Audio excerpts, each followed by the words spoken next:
oxirgi paytda yoshlar orasida maxsus transport xodimlarini, keyin obodonlashtirish xodimlarini sal pastroq nazar bilan qaralayotganini kuzatyapman.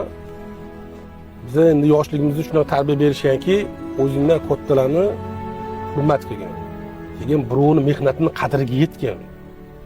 Endi ko'chalarda har xil joylarga narsani tashlab ketilyapti. Baraka topkinlar, o'shalar bizani ota-onamizdan ham katta ba'zi birlari. O'shani sal bundoq qaraylik, iltimos sizlardan. Chunki qo'pol qilayotganda axlatchi deb aytishyapti. Axlatchi bizamiz-da o'zi. Ular tozalovchi o'zi, bundoq olib qarasa. Chunki axlatchi bizni chiqaryapmiz, ular o'sha axlatlarimizni yig'ishtirib tozalab ketishyapti. To'g'ri, aytishingiz mumkin. Shunga biz pul to'laymiz-ku.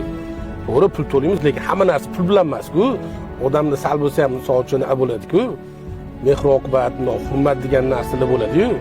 O'shaning uchun bizda bugungi ehsonimizni maxsus transport xodimlariga tarqatish lozim deb topdik.